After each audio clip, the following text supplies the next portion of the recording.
Hello everyone, in this video I'm just going to be showcasing a strategy guide.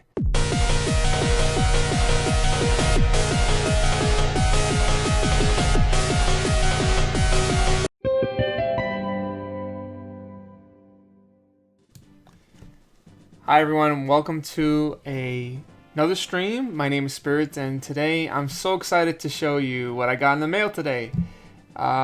So yeah, obviously I've been playing a lot of Star Fox 64 and we originally 100%ed it, so I had to give me a piece of nostalgia. I needed to look back on this player's guide that I used to have as a kid but no longer did, so I had to go on eBay to buy another one, and I spent $15, $15 to get this, and every dollar was well worth it because not only did I receive the Star Fox 64 official Nintendo's player guide, I also, inside of this is a note, a strategy note from the previous owner. So this is a funny story. I bought this without knowing any of that. So I'll show you what I'm talking about.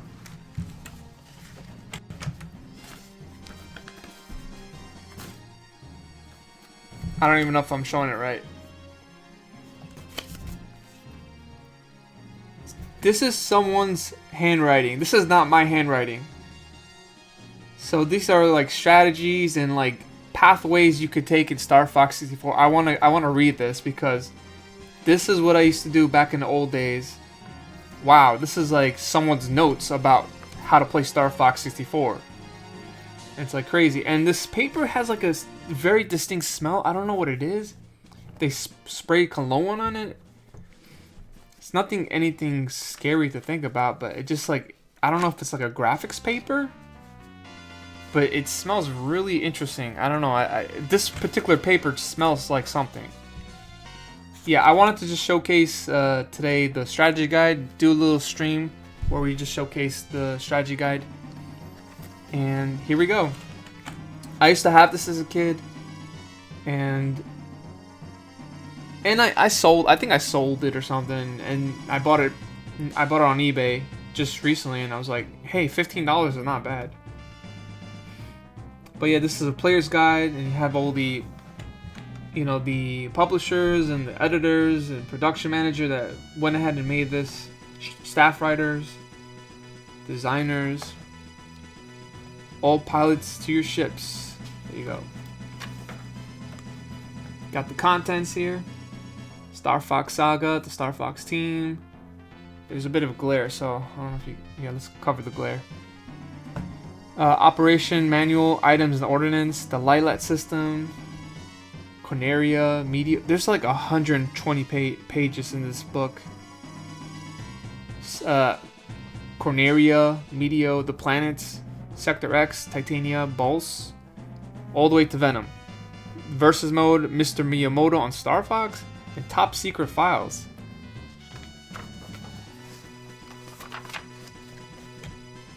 The rumblings of war. Okay, so there's like a story here. I'll read a little bit to you. 5 years after exiling Andros to the ravaged planet of Venom for his crimes against Corneria, General Pepper receives disturbing reports of a new biotechnology experiments taking place on Venom. A team of 3 against penetrates the defense of the planets, but Pigma Dengar betrays his colleagues. James McCloud and Peppy Hare. Only Peppy escapes the trap to return to Corneria, where he warns General Pepper of the treachery of Pigma and the growing dangers from the exiled Mad Ape, as the evil hand of Andros stretches from Venom across the Lilat solar system towards Corneria. And you got the Starwolf teammates.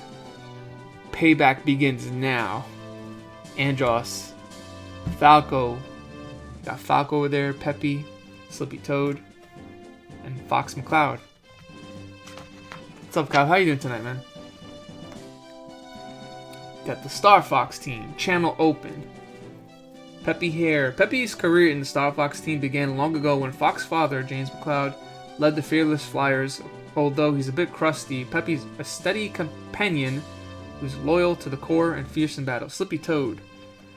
He brings enthusiasm. He's a mechanic, know-how to the team. As a flyer, He's leaving something to be desired, but it's better to have him along in spite of his failings. He's a mechanical whiz. Fox McCloud, the young leader of the Star Fox team, lost his father to the evil machinations of Andros and Pigma Dengar. He has vowed to destroy Andros with the help of his friends. Fox has proven his skills as a pilot space on the ground, but this will be his greatest test. Falco Lombardi.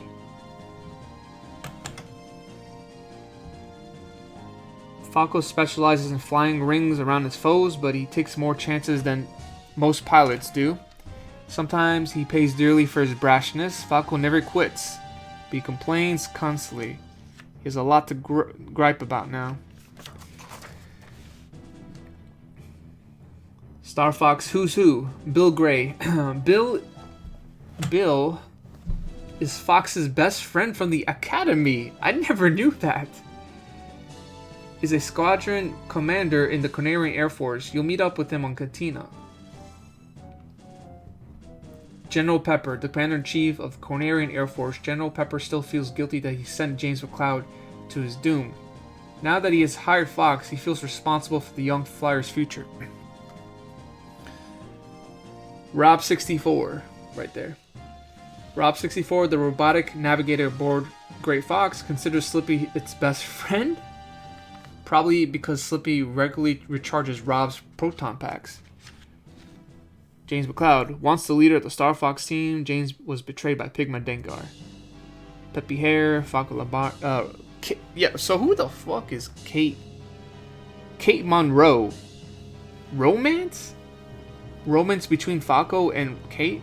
Kate Monroe has a crush on Falco, but he doesn't even know she's alive. She intends to make certain that he does take notice and soon.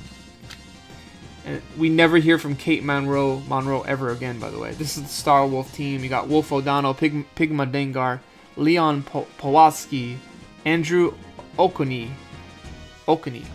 and Dr. Andros. Andrew Okuni is the nephew of Andros, and he's the uncle. Uncle Andros.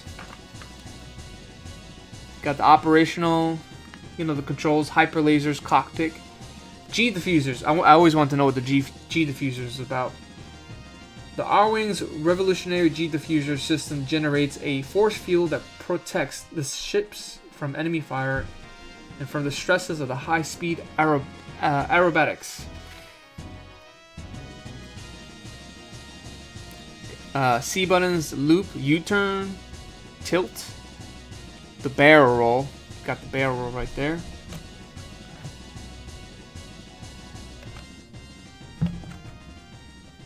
Yeah, the barrel roll is such a big deal in this game. Got the weapon system, hyper lasers, lock-on feature, smart bomb. In Star Fox 1 and I think Star Fox 2, they called the smart bomb the Nova bomb, but here they call it the smart bomb. Master piloting techniques. Tactical views, you could go into the cockpit here. Different types of views you could see. The Rolling Thunder, so when you're on the Landmaster, the tank here, instead of calling it the barrel roll, it's the Rolling Thunder. I mean, the Landmasters could also do a barrel roll, I guess. You can hover. You can hover with the Landmaster. You can tilt with the Landmaster, and there is a cannon that you have with the Landmaster. The aquatic armaments. So it's called the Blue Marine. The ship that you take in the Aqua level is the Blue Marine. Slippy's father, Beltino Toad, is a director of engineering at R-Pace Dynamics, and together they have adapted the R-Wings component for use in aquatic vehicle. The impressive result is the Blue Marine attack sub. The Blue Marine has not yet been approved for mass production, but while there is only the one prototype is in existence, it will be made available for your use in coming battle. So there's only one Blue Marine in the game. items and ordnance. So you got the bombs, you got the laser upgrades, you got the silver rings and the gold rings. Got all these different types of things here. Got the checkpoint, the lock-on features. The wing repair, by the way, if you break your arm wing, they will give you a ring repair. The supply container that you get from Rob 64.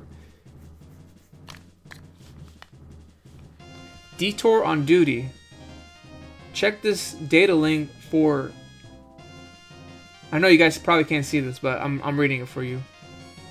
For secret missions, by completing these missions, you will open up new pathways. Supply Star, Supply Ring, Smart Bomb, Mayday.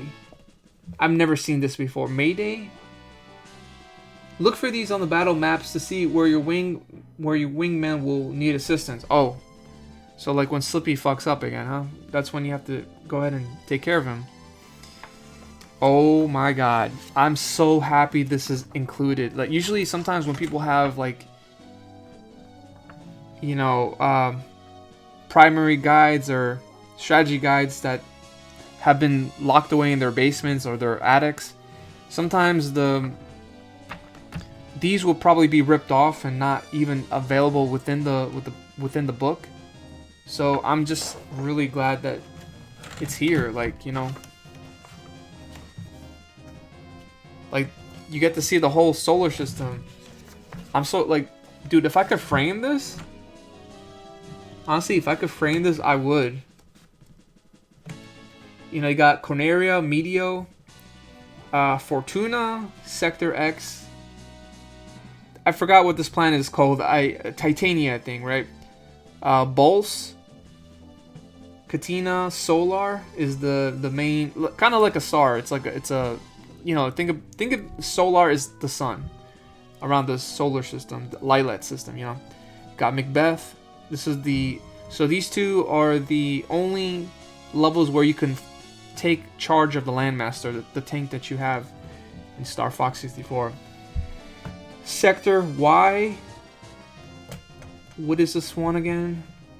Aqua. The only level where you pilot the Blue Marine. It's the ocean level. The only level that is probably like 90% all water, ocean, you know. This is Zones. Sector Z.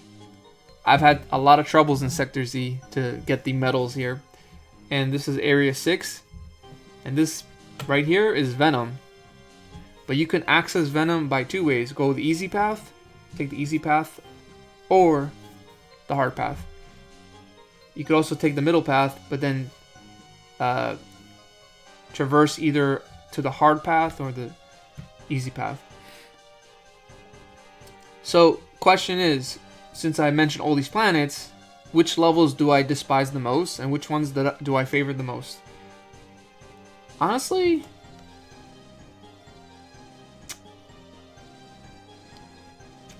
I don't know. I'm not really such a big fan of Sector Z, because like always my teammates constantly nudge you to save them. I'm not really a fan of Sector Z or Aqua. Like Aqua is a very slow level. It takes a very long time to get through this level. But other than that, which levels do I like the most?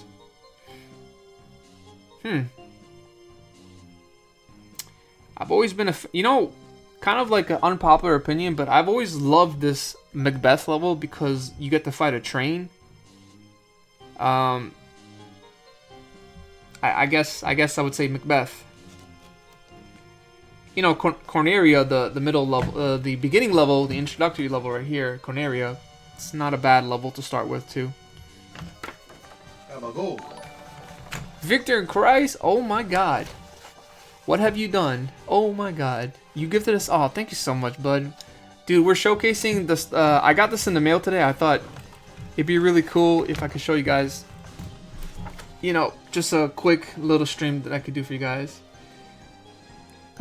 Mission route planner. So if you want to take a specific pathway to like the planets, and they even show you like the warps that you could take. And there's one warp here in in Medio, and there's another warp that you could take that takes you to, I think, Sector Z, but this one's available in Sector X. You got the different types of strategies you could take when you go on different routes. There's 25 possible routes you could take. Yep, that is sick. Yeah, Zoe, you gotta get the sub. There you go. So like honestly, $15 for me, maybe a half an hour for you to check out. But it's my pleasure because I love Star Fox. I wish I could get more Star Fox memorabilia, you know? Oh. This is the Landmaster, so they show you like the blueprints. How it's done. The blue marine right there. The mission guide. Corneria. So here are the planets. You got Corneria. Got the different types of enemies here. The ski bots, the Garudas. That's, by the way, this is the enemy that you see in the Star Fox 64 cartridge. Firebird.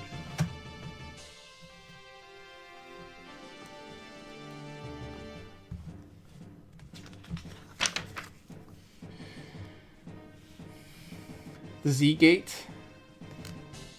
By the way, I noticed something when I was doing my 100% playthrough of Star Fox 64. Whenever you go through these gates, these Z gates, you could trigger out some more enemies by doing so.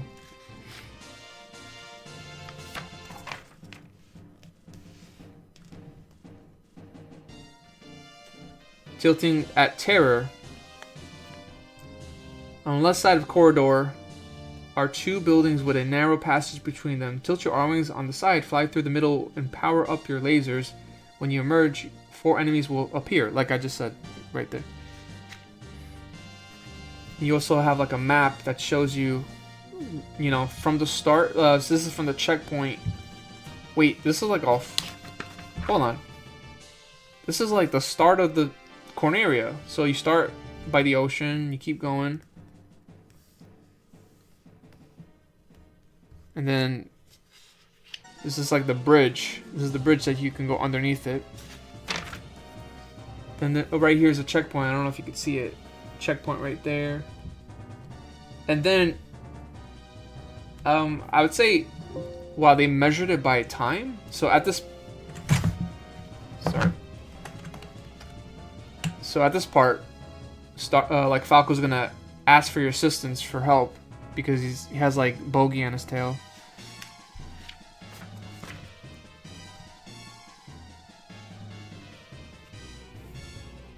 So this is to the hard path. So you take the hard path, you start to fight the attack carrier. This is the... So these are the 2 bosses that you could fight. So this is the first boss that you fight on the easy path, and he's called the Granga. And you could shoot all parts of his body. Mechanical model.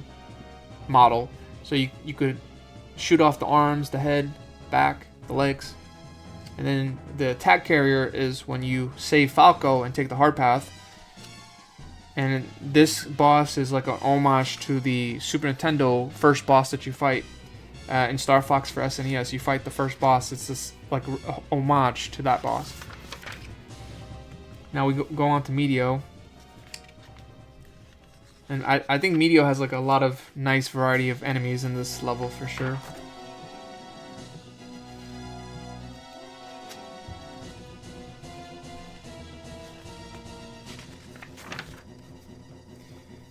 So right here is where you you could start going through the warp, and you got to go from 1, 2, 3, 4, 5, 6, 7. That's if you don't warp, then you fight off the initial boss, the Meteor Crusher, and he has a shield on the front, and he has a core that you try to get rid of in the back. But yeah, take a detour of duty. Fly through all 7 rings to move on to Katina instead of Fortuna. And this is Fortuna if you take the easy path.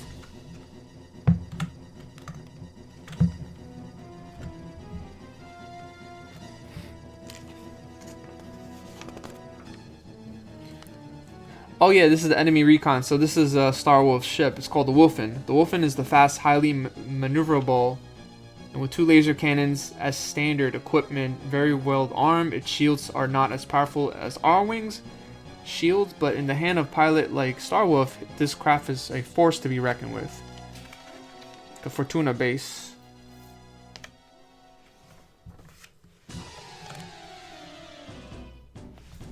Fox McCloud right there. I've always loved the N64 rendition, model renditions of the characters.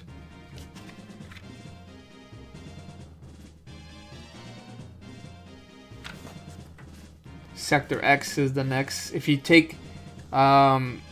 mess up and you don't take care of the bomb in Fortuna, you move on to Sector X. Got the different types of enemies right here. Got the canines. I don't know why it's called that. The SX space mines. Killer bees. I hate these enemies so much. The spy eyes.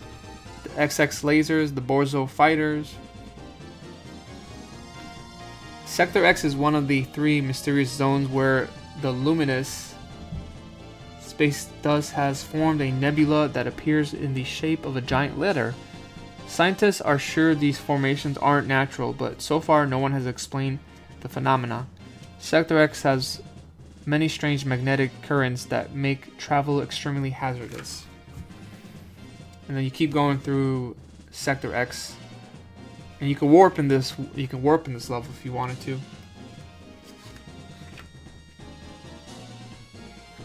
Peppy's in trouble. So this is like a mayday call. So Peppy's in trouble, and wouldn't do to let your Papa's old pal get pasted by a bunch of lousy robot fighters. So yeah, you definitely have to help Peppy eventually before you fight the boss for this level. So you can warp. You can take a detour of duty. Open sesame is what they say here. Go. Spyborg, yep.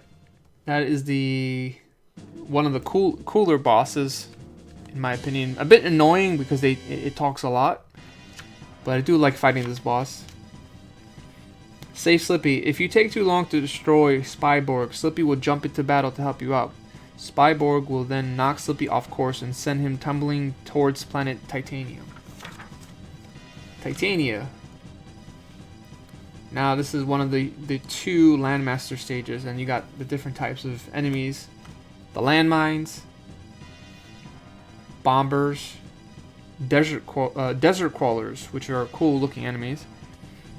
Desert rovers, they definitely come really quickly past you by.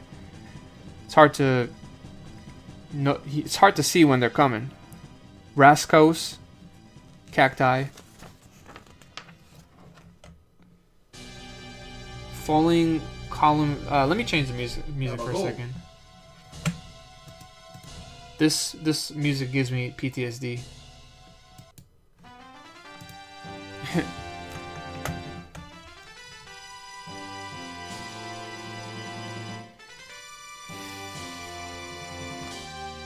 Hoop to hoop.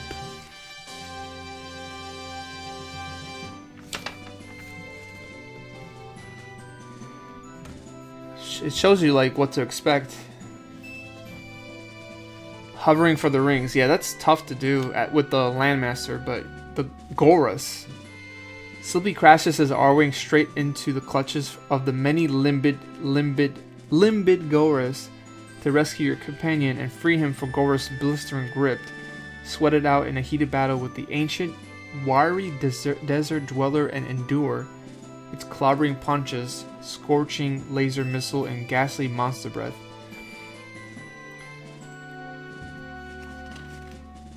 Like, I've heard that Gorus, this boss, is not one of Andross's experiments, which makes it really interesting. Like, most of the bosses that you fight are probably like experiments that Andross worked on. But Gorus is just a monster on an uncharted planet, you know?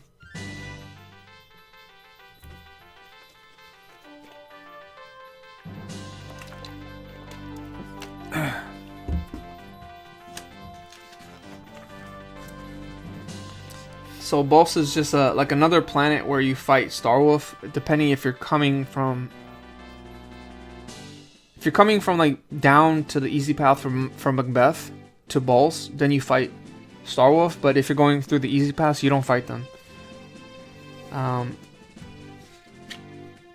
There's a lot of details here.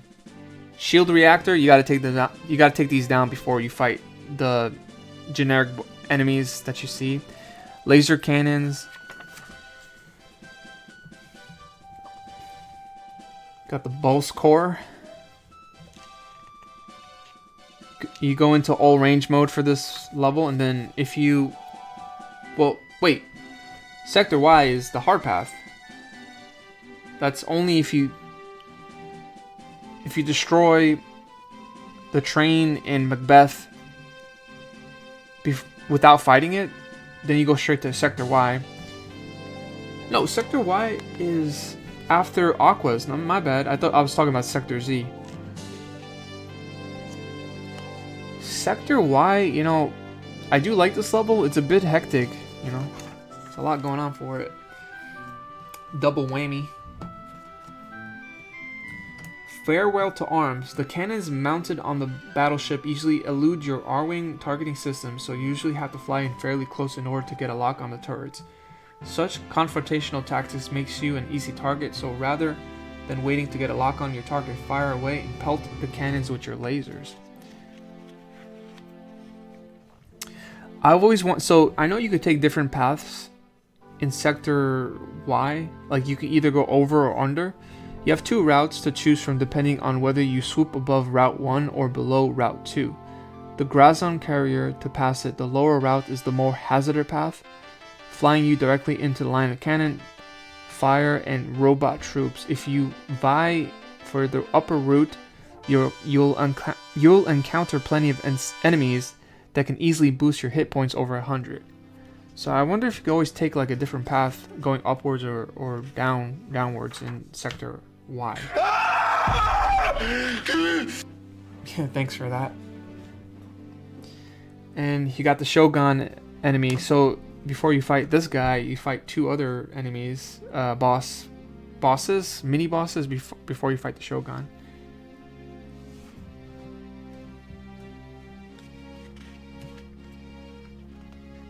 Scoring 100 points. To maximize your hit points, fire away at all the battleships. 100 hit points or more. If you score 100 or more hits upon completing your mission in Sector Y, your next mission will submerge your leagues under the Sea of Aquas. Katina. This is the level where you can't really tell the difference between the Invader 2 or the Canarian fighters. Like you just mess up. The Canarian fighters are on your side, but accidentally sometimes you will shoot some of them down.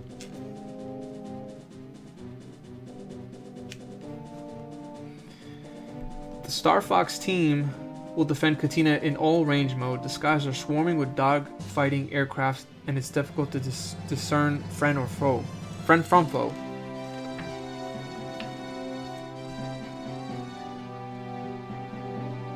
Sorcerer. The hatches are open. The hatches are open. Like, that's what Bill always constantly tells you in this level. Enemy fighter launched from 4 hangar bays, which are called the hatches, by Cornerian seasoned pilots. Destroying the hatches will stop the air assaults on the base. The core is Sorcerer's central power plant and main weapon. It takes 60 seconds for the core to energize over a target during discharging time. The core is completely vulnerable to attack. I never knew that. I guess that's why the time limit is there, because the Sorcerer is charging to attack. Solar. Interesting level. The speedrun for this game is crazy how fast they destroyed the Sorcerer. Yeah. Sometimes I could destroy the Sorcerer within like 30 seconds, but if you could do it faster than that, that's very, very impressive. Yeah, so a Fox in the Flames. While your R-Wing's hull is built to withstand temperatures in excess of 9,000 degrees, the heat of Solar's photosphere exceeds all intergalactic engineering safety standards. Only your ship's shields prevent you from being broiled. Your shield energy gradually decreases as you brush the flames of Solar's endless inferno. So honestly, there really isn't like any buildings or obstacles that get in your way. The only obstacle that you have to avoid are like the flames, because you're going through all this inferno. You're going through all this inferno, all this heat, all this flame. That's really the obstacles that you face. And then you have like these fire birds, fire enemies that you gotta dodge as well. Alright, so this is a Lilat data link. One cool hotspot with a surface temperature in excess of 3,500 degrees. Kelvin, solar is... Oh, Kelvin is a... Kelvin is a temperature metric. Solar is the undisputed hotspot in the Lilat system when measured against other stars in the system. However, Solar looks downright frigid. Solar is a red M class dwarf, one of the coldest stars in the universe. In contrast, Solar Antithesis, a B class blue star, has a searing surface temperature of 25,000 degrees Kelvin and a life expectancy of a couple billion years. Talking about the planet. Luckily, M-class star burn the slowest and last the longest. Scientists predict that Solar will keep shining in the Lilat system for 100 billion years or more. These are things I would never have guessed. So you fight the Vulcan here. This is the, you gotta take down the arms and the mouth. Vulcan is one of the most advanced bioweapons in the Lilat system. Besides being able to adapt to Solar's extreme temperatures, Vulcan can modify its genetic structure by absorbing and altering the molecules of the objects in the environment. If you're not careful, you end up out of Solar's frying pan and into Vulcan's fire. Macbeth. This is like one of my favorite levels, but it's tough. It's tough to badge. It's tough to get a medal for it. And the train boss fight isn't really that easy to get through.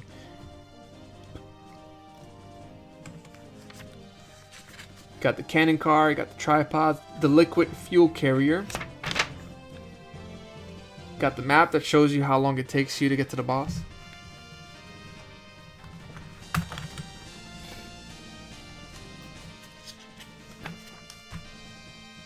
Got the dodge the doors. You could open up the doors if you hit it with your missile, with your tank missile or bombs. I don't know. You gotta flip the switches. That's how you get to the hard path. There's 8 switches. So like here, 1, 2, 3. I guess on next page. By the way, I want to read this. The tragic tale of Macbeth. I want to read that in a second. We'll get there in a second. 4, switch number 4, 5. Where's 6, 7, and 8?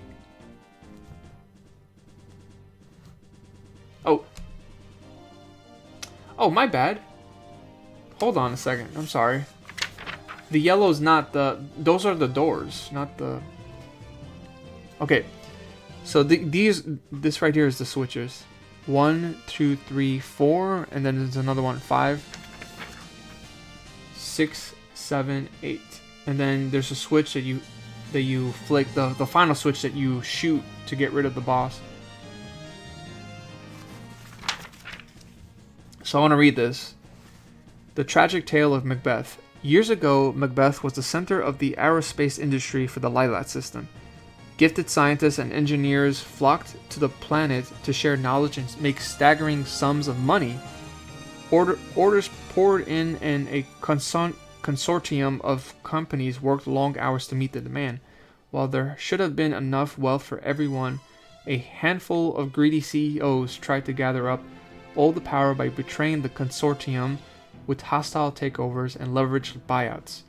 Capitalizing on the confusion and brutal infighting, Andros invaded the planet and enslaved the scientists and set up weapon assembly lines.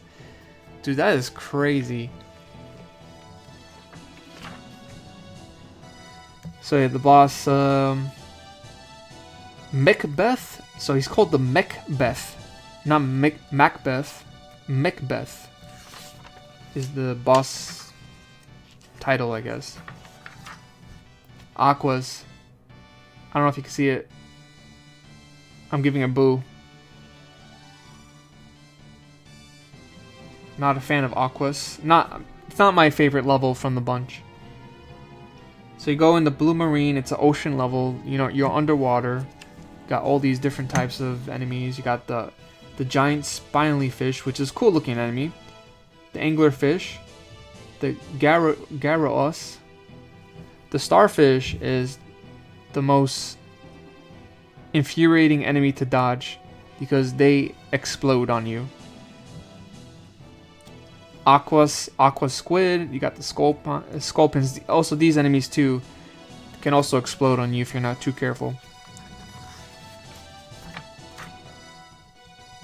Got the map right here.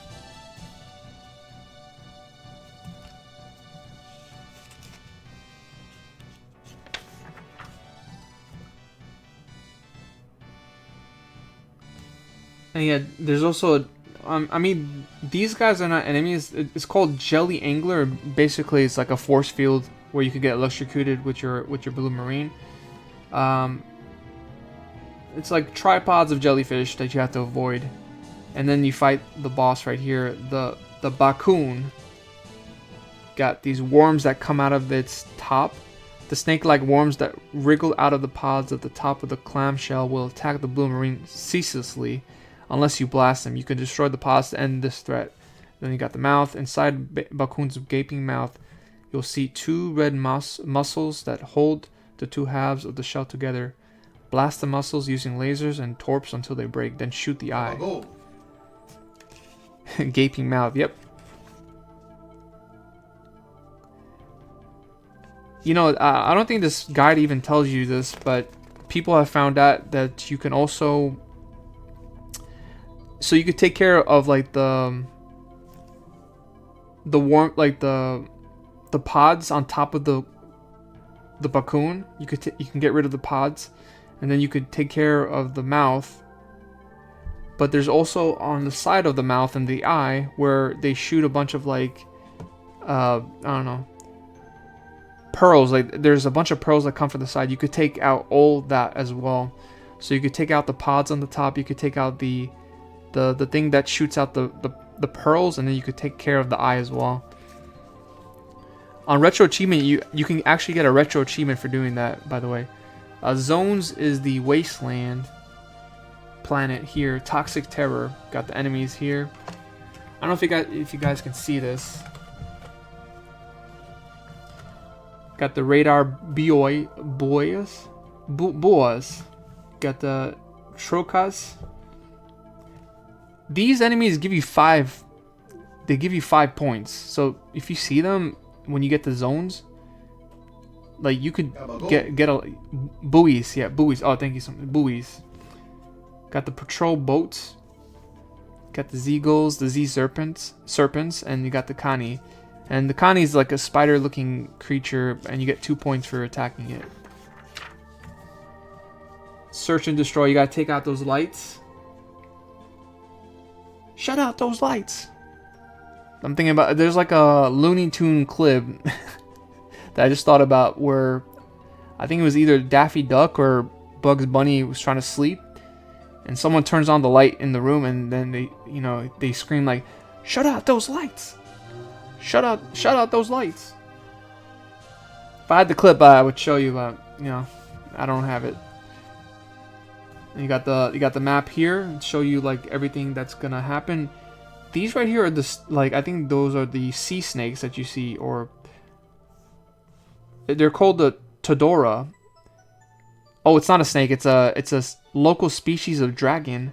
You cannot hurt them, but running into them will hurt you. Rob64 has analyzed their movement and projected their course onto the electronic map. The arrows show which way they are going.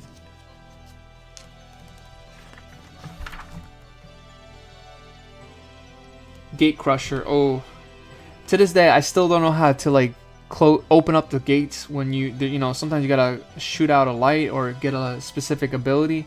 Sometimes I always like overshoot it, and you know, I ram into it, unfortunately. Alright, so this is the boss that you fight, the Saru Marine. Got the snorkel, the twin funnels acts as a smokestakes, and snorkels destroy them to prevent the Saru Marine from diving. The launcher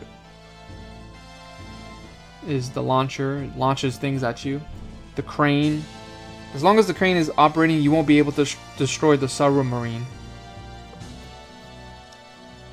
This is like one of those bosses that took me a long time to figure out how to defeat. Sector Z, I'm not a fan of this level.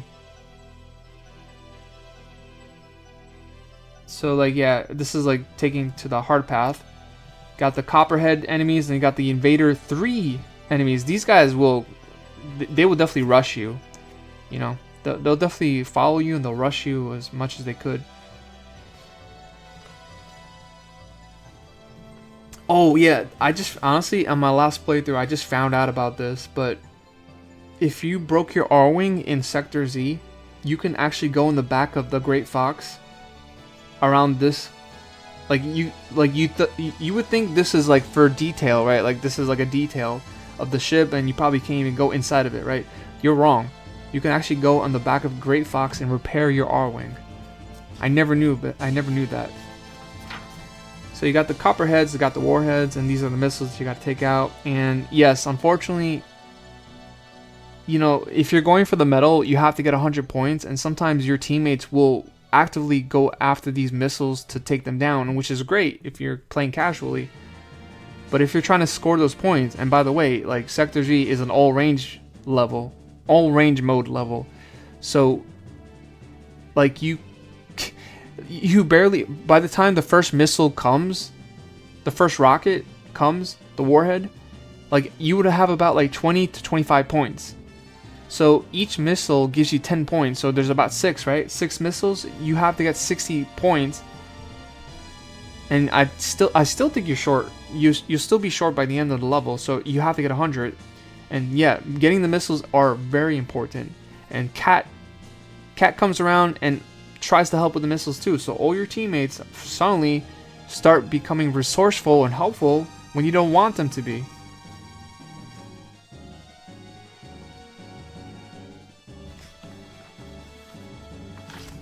There's something more, like there's more about Cat here. Let's read about her. Cat on the Wing. Cat Moreau is an expert pilot and occasional ally of the Star Fox team. The Canarian military considers her a bit of a nuisance, but acknowledges that she has been useful in the fight against Andros. Intel reports state that Cat was once ambushed and her ship crippled by an Androsian patrol, and that because of this incident, she has dedicated herself to Andros' defeat. Cat currently flies a heavily modified Invader-class fighter dubbed the Cat Spa. Apparently stolen from one of the Andros' bases. When asked about this alleged incident by her close friend Falco, Cat allegedly replied, "Just be glad I'm on your side, flyboy." Dude, these are like little tidbits that I would never have guessed. Like, you know, maybe stuff like this were shown in the instruction manual in the game, that, you know, if you bought the game complete in the box, you have the manual that probably to tell you some stories and stuff about the characters. But this is like going in depth about like a lot of things. Like, you know, just the Macbeth story alone, I never would have guessed. You know, you go on a planet like Macbeth, and you start to see like all these, you know, factories and these, you know, doors and what, like, there's a lot of things to see in Macbeth that you would have been like, I never knew like this was a planet where a lot of scientists were working on things. It just never came to mind, to be honest. Sorry, I just need to take a little sip of water. We're almost done with the strategy guide.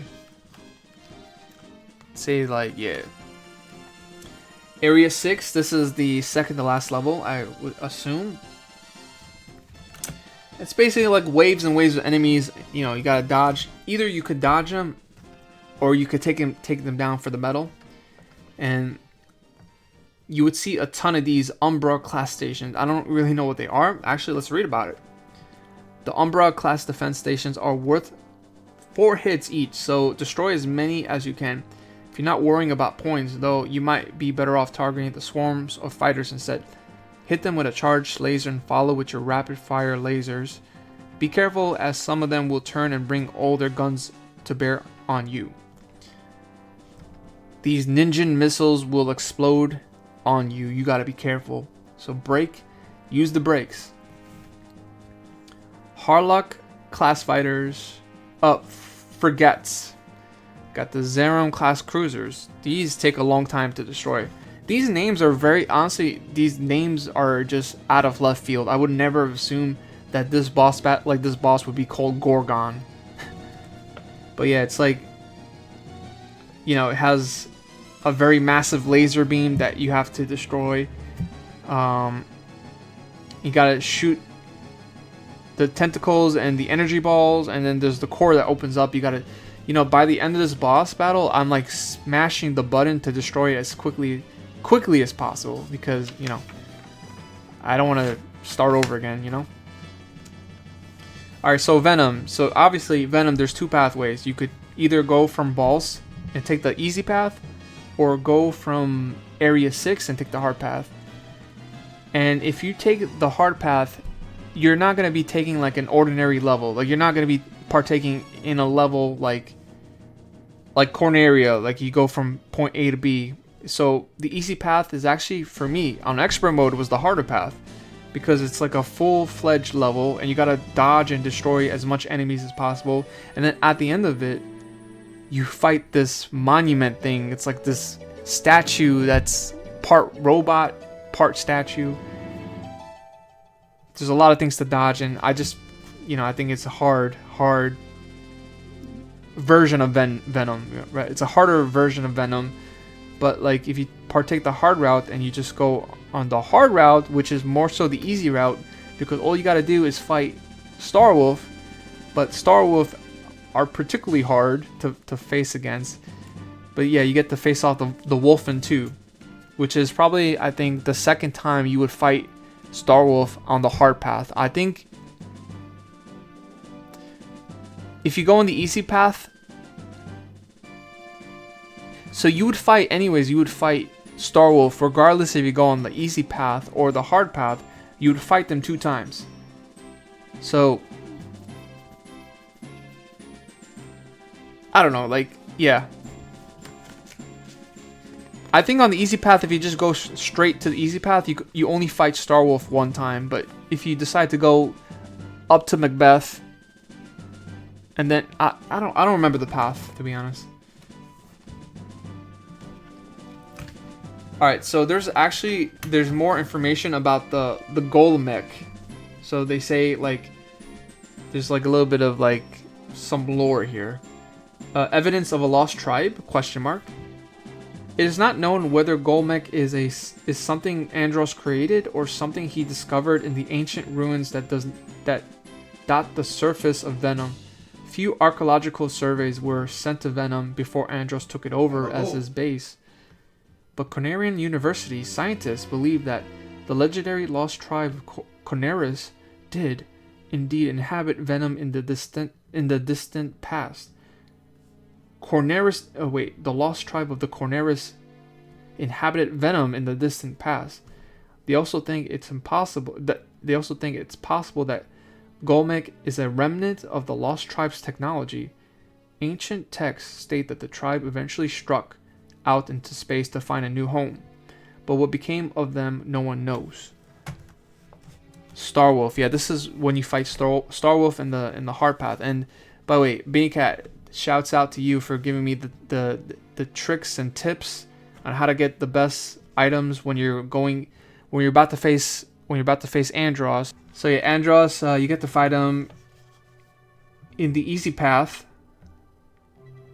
and then he turns into a robot here, which, by the way, that scarred me as a kid, mentally scarred me. But yeah, you can attack the eyes.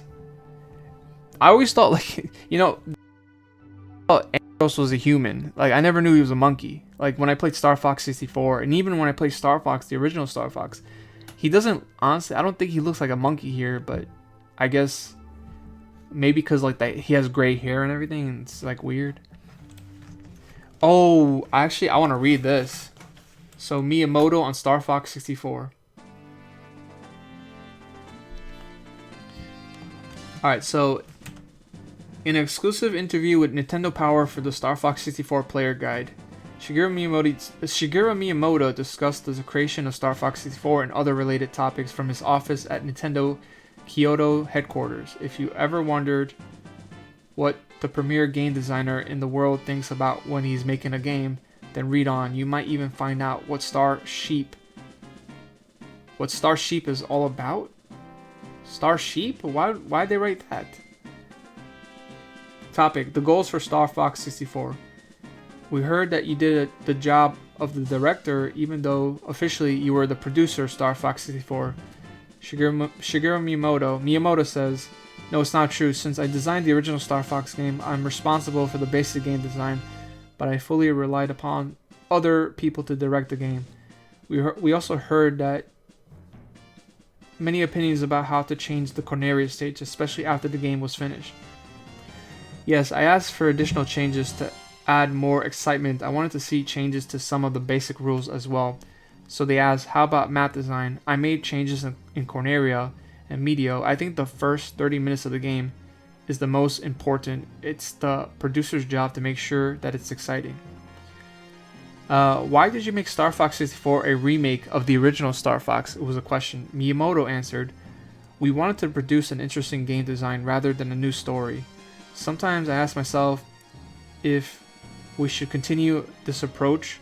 For example, should we keep trying to put all the new technologies into each new Mario game? What comes next? Super Mario 128? Actually, that's exactly what I want to do last." Oh, here we go. Question about Star Fox 2. We saw Star Fox 2 for the Super Nintendo several years ago, but it never came out. Did you use any ideas from that game in Star Fox 64? We borrowed several ideas. All range mode, multiplayer mode, and the Star Wolf scenario all came from Star Fox 2. I'd say 60% of Star Fox 64 comes from the original game, 30% comes from Star Fox 2, and 10% is entirely new.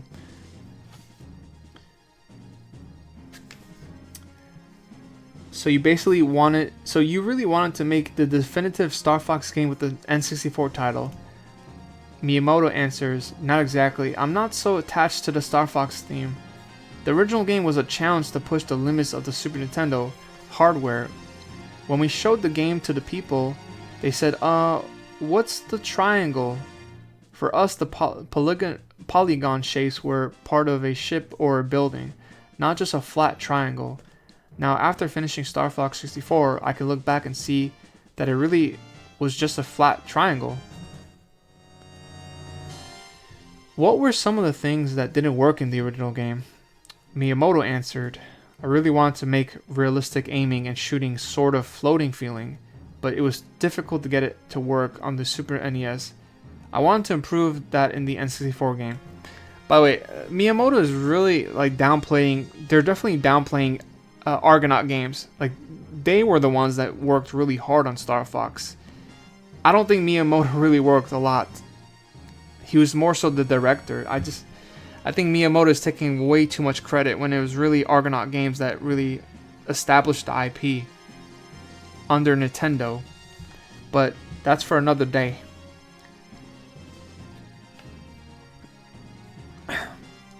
Now the R-Wing control is remarkably smooth. Did you want to include more special moves than the loop and the U-turn? Miyamoto answered, "If we make another Star Fox, we'll probably add a move and delete a move. I don't want the play control system to be too complicated. The R-Wing has to be able to do a lot in a dogfight without an overly complex control system. Maybe the current system is pretty close to ideal."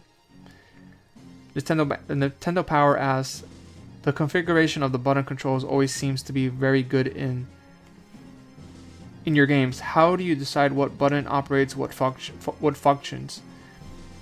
Miyamoto answers, I had a problem with the placement of the boost button in this game. I thought it might make more sense to use the top C button, but if you put the camera controls on the left C buttons, then players wouldn't accidentally hit it and shift their view. I tried many alternatives, but I'm satisfied now with the final arrangement.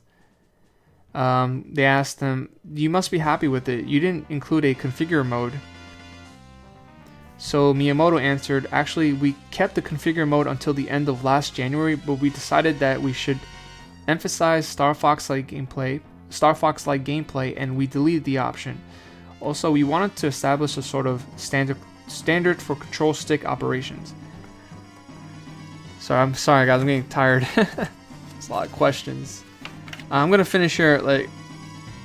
I'm gonna finish like a couple more questions.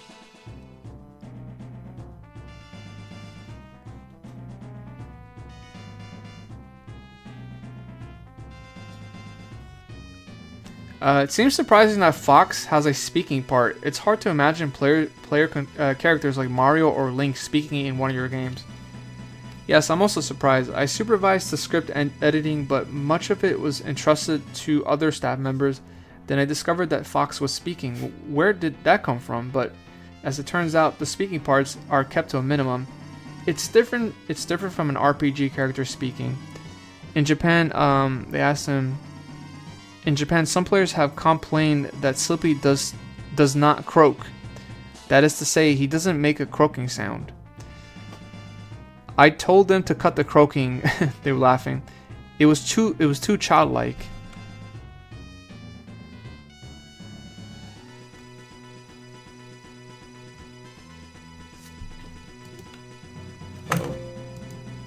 Pressing on a button there.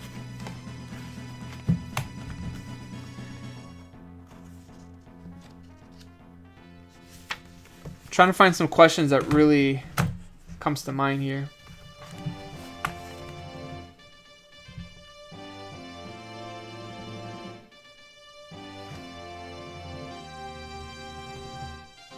Oh, here's a cool question. What are the plans for the next Rumble Packing game? He answers, I'd like to use it as much as possible. I like to use it with GoldenEye, for instance. Okay. Before Star Fox, there was a slew of different names that Shigeru Miyamoto had for the game. And one of them was Star Sheep, Star Guardian, Star Sparrow. And there's a name called Star Fox 2000, which I'm very happy that they didn't call it that. So there's one question I'm like actually kind of appalled by. Not by the question, by the response of the question. So Nintendo Power asked Shigeru Miyamoto, are you 100% satisfied with Star Fox 64? And he says no. No, though I think we did a better job of making use of the N64's capabilities than in Super Mario 64. In the game designs, I wanted players to have more strategic thinking. For instance, if you rescue one thing, then you'll lose another thing. And I do understand what he's saying there, but I think the game is a masterpiece. It's really a good game.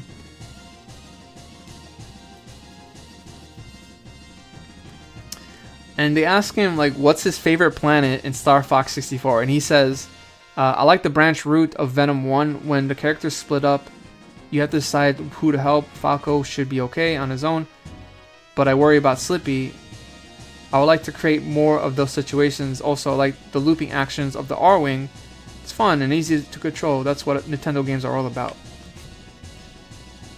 Alright, so here's another question about upcoming other N64 games. Back in 1997, this was asked. But can you tell us anything about the other games that are in development for the N64? Right now, we're working on GoldenEye, Yoshi's Island 64, which I think probably was Yoshi's Story, Zelda 64.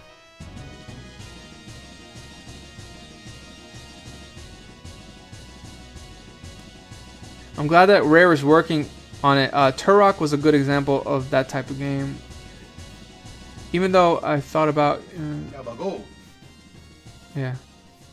So I'm skimming through some of the sentences. Using the control stick is very important. to your plans? Yes, Zelda 64 will be an adventure that both beginners and experts can enjoy. What would change in your Yoshi's Island 64 game from the original? Ooh, as a fan of Yoshi's Island, I want to know. I want to know this answer. It will be easy to move about, but your use of the control stick will determine if you discover new things. You will be able to rotate backgrounds as if you were directing the game. It should be more fun than the original. Hard disagree. Hard disagree. I'm sorry. Hard disagree. I know he's trying to sell a game here, but hard disagree.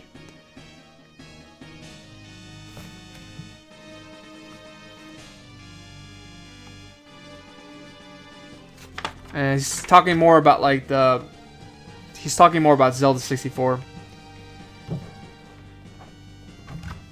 And then like the final page here, which is the top secret files. I got it. I don't have room for this. I'll just read it. Seeing that you're spearheading the struggle against Andros, General Miyamoto has ordered that you given top security clearance for the duration of this campaign. This data file is classified as top secret for your eyes only. Share this information only with those individuals who also have the top secret clearance. Oh, they're talking about like the medals, like the extra mode, expert mode.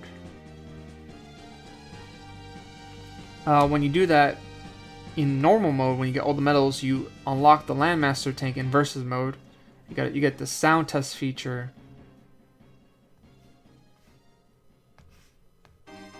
The extra mode features will be automatically added to your main menu. Logo trick, yeah. You can move the number 64 on the title screen using the control stick. I don't think you need a strategy guide to figure that out. I mean, a lot of people did it back in the day and still do it now. Like, it's well known. The Lilat system may be safe, but the game's far from over. Subscribe to Nintendo Power. Great Fox cannot cover you while you are playing other games. I think I have this Nintendo Power. Actually, I have a lot of Nintendo Power magazines. I'm probably going to sell some, to be honest. I'm just going to keep the ones that, are based off of games that I really care about. Ooh, I would love this Star Fox 64 keychain if I could get it. There's the back. Hotter than a hyper laser, the Star Fox 64 player's guide. And the last thing that came with this, which does not include in the strategy guide, which actually was the original's owner's sketch guide, or like notes. Like sometimes when we were kids, we write notes on how to beat a game, and this was the original's owner's notes, which I'm actually gonna take a quick glance at. But this paper smells like it smells like it has a distinct smell. It doesn't smell bad, but it smells like a graphics paper. I don't know. It's like it's very noticeable when I open up this page. But anyways, here, Star Fox 64, and this was written by the original owner, which this really made the purchase for me, to be honest. Expert mode. To play expert mode, get all 50 medals in the main game. Sound test. SAO. I don't know what that means. Battle tanks. Get a medal on Venom on the hard route. Battle on 4. Place on extra mode and medal. Get a medal on Venom, the hard route. Fight Starwolf in training. In all range mode, shoot 100 ships.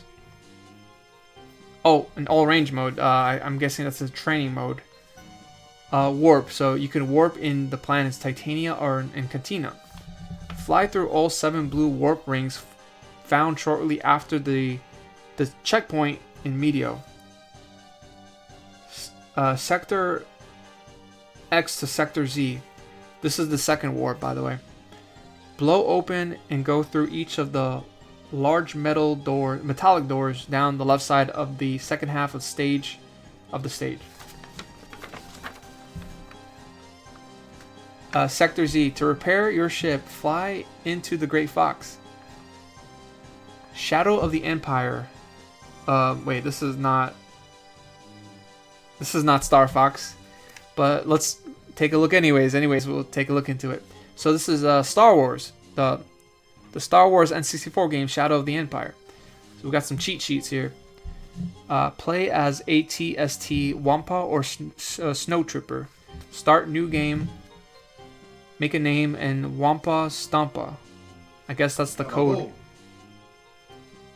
Set difficulty to medium. Set controller to traditional settings. ATST must be on the stage with ATST. I don't know what that means. On D-pad, type left plus the right C button up, then scroll through cameras until you're there. Wampa. To unlock Wampa, Echo Badge, go to the Wampa room and hit the left and right C button, then scroll. Snow Trooper. Echo Base, you hit the right analog stick or D-pad, right C button and up, right click right, press right C, the right C button up, and then scroll through the camera. The Green Soldier. To unlock it,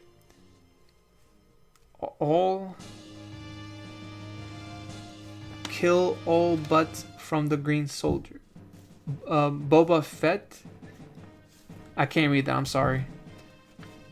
To unlock the Assassin's Droid, Rizar Palace, same as the Green Soldier. So do exactly as the Green Soldier unlock. Credits. Press enter, credits. Power-ups. Enter Jabba and play Jedi. Run fast. To run fast, start a stage and hit the down start left. Oh, the L and R button. To stop, press down and hold. Ending. Cheat. Press, I can't read this, level to see ending. So we have also the last one is Resident Evil. Which one though? Resident Evil for N64 or PS1? Oh, it's PlayStation. How to get all weapons in Resident Evil 1 for PlayStation, the original PlayStation. So go to the title and click triangle, square, X, triangle, then press start game, pause, then press X, X, X, triangle. So these are notes that mostly about Star Fox 64, everything else about other games. But yeah, I bought this for $15 and I was really hyped, and I was like, you know what? I know I don't typically stream on Fridays, but I'm like, I have to show you guys. I'm such a big diehard fan, you know? So you get so much to show here, so much to check out. And this was something that I had as a kid, so I'm really glad that I have it. And it has a it has a map too. Like, I want, honestly, if I was daring enough, I would rip this off and just put it on a frame. I would put this up on a frame, but I don't know, honestly. It's too good. It's too good to keep in place.